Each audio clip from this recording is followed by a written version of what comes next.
প্রায় পেরিয়ে গেছে অনেকটা সময়, সন্ধ্যা পেরিয়ে রাত নেমেছে। সেনগুপ্ত বাড়ির মানুষজন এখন এখানে নেই। পরিস্থিতি কিছুটা স্বাভাবিক হতে রায়ান বাড়ি পাঠিয়ে দিয়েছে মা কাকিমাকে। নিজেই রয়েছে নিশির পাশে, যদিও মেয়েটা গভীর ঘুমে আচ্ছন্ন, কোনো হুঁশ নেই। ঘড়ির কাঁটায় এখন প্রায় রাত 2টো। ওষুধের গোড় কাটতেই ধীরে ধীরে চোখ খুলে তাকায় নিশি। না, জায়গাটা অপরিচিত, সাথে তীব্র ফিনাইলের গন্ধে গাটা গুলিয়ে ওঠে। হাত দিয়ে মুখ ডাকতে গিয়ে লক্ষ্য করে হাতে টান লাগছে। নিজের চোখ একবার বুঝে খুলতেই নজরে আসে হাত ধরে বেডে মাথা নুইয়ে শুয়ে থাকা মানুষটার দিকে। নিশি কিছু সময় তাকিয়ে থাকে। কতদিন পর পাষাণ পুরুষ হাতে স্পর্শ করেছে। চোখের পাতা ভারী হয়ে আসে, আবেগ সামলে উঠতে পারে না, ফুফিয়ে ওঠে। ঘন ঘন নাক টানা শব্দ পেয়ে রায় নিজের ক্লান্ত চোখের পাতা খুলে নিশির দিকে চাইতেই ভয় পেয়ে যায়। নিশিকে কাঁদতে দেখেই তড়িঘড়ি করে ওঠে। নিশির হাতটা ছেড়ে গালে কপালে হাত ছুঁয়ে জিজ্ঞেস করে, এই কি হয়েছে? কাঁদছো কেন? কষ্ট হচ্ছে? কোথায় কষ্ট হচ্ছে বলবি কি আমায়? নিশি উঠতে চায় বিছানা থেকে, কিন্তু পারে না দুর্বল শরীর নিয়ে। রায়ান দেখে নিজেই কিছুটা এগিয়ে যায়। কি হয়েছে? উঠবে তুমি? আমি হ্যাঁ। রায়ানকে কিছু আর বলতে না দিয়ে জাপটে ধরে নিশি এবার শব্দ করে কেঁদে দেয়। রায়ান কিছুটা হকচকিয়ে যায়। বেচারি নিশির মাথায় হাত বুলিয়ে দিয়ে বলে, বেবি ঠিক আছে তো? এত কান্না করার কিছু নেই। কাঁদলে যে ফুসকু কষ্ট পাবে। তবুও মেয়ের থামার নাম নেই। এবার কিছুটা কঠোর স্বরে বলে, এবার চুপ না করলে কিন্তু আমিই কেবিন ছেড়ে চলে যাব। অসহ্য লাগছে কিন্তু। এবার বুঝি কাজ হয়। নিশা আরও শক্ত করে জড়িয়ে ধরে, যেন রায়ানের বুকের ভেতর ঢুকার প্রয়াস করছে। কান্নার শব্দ বন্ধ, কিন্তু হিঁচকি বন্ধ হয় না। রায়ান নিজে ধরে না, চুপ করে দাঁড়িয়ে থাকে। বেশ কিছুটা সময় পার হলে নিশি একরাশ অভিমান নিয়ে সরে আসে। মনে মনে পাষণ্ড পুরুষ বলে আখ্যায়িত করে। নিশি সরতে রায়ান এক গ্লাসে জল এগিয়ে দেয়। নিশি নেয় না, হাতে মুখ ঘুরিয়ে নেয়। রায়ান বিরক্ত হয়ে মুখের সামনে গ্লাসটা এগিয়ে দিয়ে বলে, এমন যদি চলতে থাকে তবে আপনার আমার বাড়ি থাকার দরকার নেই। নিজের বাপের বাড়ি চলে যান। এত অবাধ্য বউ মানুষ করতে আমি পারবো না। যেই বয়সে বাচ্চা নিয়ে বউ নিয়ে শান্তিতে সংসার করার কথা, সেই বয়সে এসে বউয়ের বাচ্চা সামলানো আমার কর্ম নাই।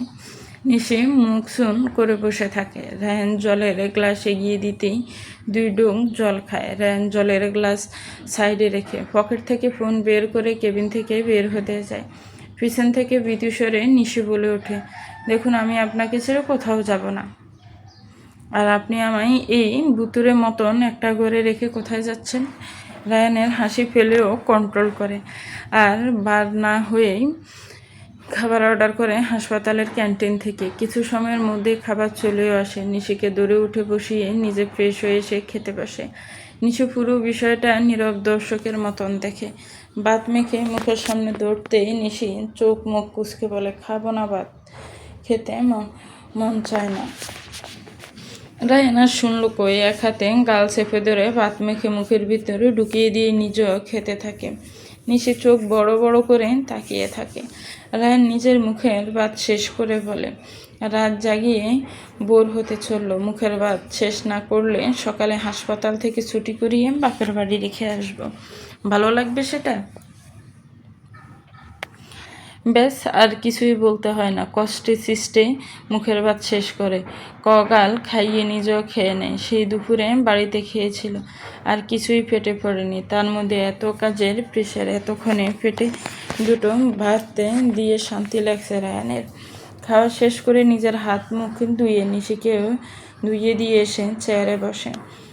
আর কোনো কথা হয়নি দুজনের। নিশি মুখ ভেঙিয়ে ধীরে সুস্থে শুয়ে পড়ে। ওষুধের জন্য অল্প সময় ঘুমিয়েও পড়ে। রায়ান ক্লান্ত চোখে নিশির মুখের দিকে তাকিয়ে স্বস্তির নিঃশ্বাস নেয়। ছেলেটা কাউকে বলতে পারেনি যে চিন্তায় দম আটকে আসছিল। কদিন কঠোর ব্যবহার করলেও নিশিকে সবসময় চোখের সামনে রেখেছে। আজ যেন হঠাৎ করেই হারিয়ে ফেলার ভয় আঁকড়ে ধরেছিল। নিশির ঘুমন্ত চোখের পাতায় নীরব চুম্বন এঁকে বাঁ হাতটা আঁকড়ে ধরে নিজের বুকে আগলে নিয়ে বলে, তোমায় হারানোর ভয় আমায় আঁকড়ে ধরেছে। আমি যে অসহায় বোধ করছি তুমি কি টের পাও? আমি আমার মেয়ে যে তোমায় আঁকড়ে ধরে বাঁচতে চেয়েছি। নতুন করে হাসতে শিখেছি, তোমার প্রেমে আরও গভীরভাবে জড়িয়েছি। তোমায় হারানোর ভয়ে নিজেই দম বন্ধ, অস্বস্তিতে ভুগছি। কি করে তোমায় বলি তোমার শারীরিক কন্ডিশন ভালো না? কি করে তোমায় বলি বাচ্চা না? আর ভাবতে পারছি না। আমি তোমায় হারাতে চাই না, কিন্তু কি করি? ঘড়ির কাঁটা আপন গতিতে ছুটে চলেছে। গাইনি ডাক্তার মিসেস রয় এখন ডিউটিতে। নিশি চেক আপ করে বলেন, কি মিসেস সেনগুপ্ত, এখন কেমন লাগছে? নিশি মাথা নাড়ে, সে এখন ভালো ফিল করছে।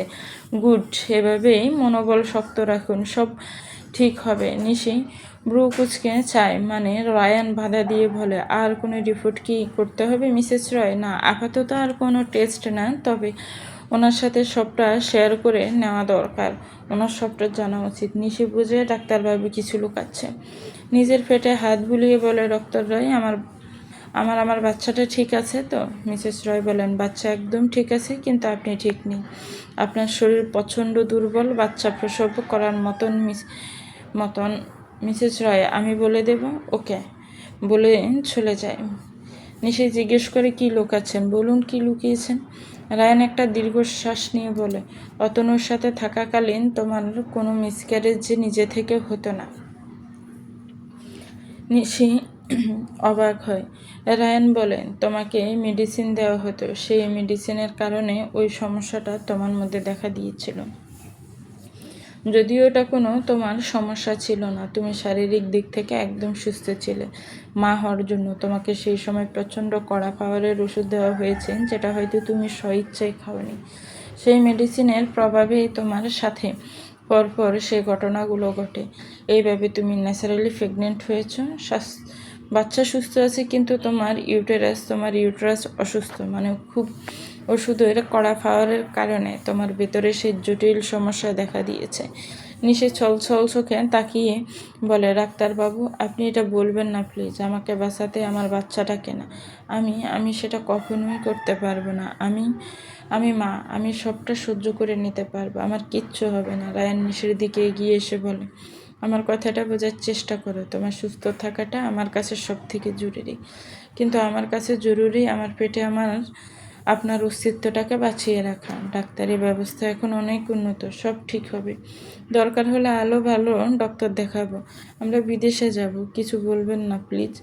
রায়ান জানতো নিশি কখনোই মানবে না, তাই শত চেষ্টা করেও নিশিকে মানাতে পারেনি। রায়ান ডাক্তারের সাথে কথা বলেছে, নিশিকে বেড রেস্টে রাখতে লাগবে। প্রতি সপ্তাহে একটা করে ইঞ্জেকশন চলবে, 5 মাস অবধি ইঞ্জেকশন চলবে। একেবারেই মোমের পুতুলের মতো যত্ন করতে হবে, তাতে যদি দুজনকে সুস্থভাবে ফিরিয়ে নেওয়া যায়। গাইনি ডাক্তার আশ্বাস দিয়েছে সব ঠিক হবে, কিন্তু রায়ান সেই ভয়ে আছে। নিজে একটা ডাক্তার হয়েও এমন একটা কন্ডিশনে এসে বারবার পিছিয়ে যেতে চাইছে। চলবে তো ভিউয়ার্স, গল্পটার এই পর্ব কেমন লেগেছে একটু কমেন্টস করে জানাবেন। গল্পটা ভালো লাগলে একটি লাইক করবেন, গল্পটাকে শেয়ার করবেন, আর আমার চ্যানেলটাকে সাবস্ক্রাইব করবেন। গল্পটা ছোট করে দেওয়ার জন্য আমি আন্তরিকভাবে দুঃখিত। ভালো থাকবেন, সুস্থ থাকবেন, আমার চ্যানেলের সাথেই থাকবেন। আল্লাহ হাফিজ। আসসালামু আলাইকুম রহমতুল্লাহ।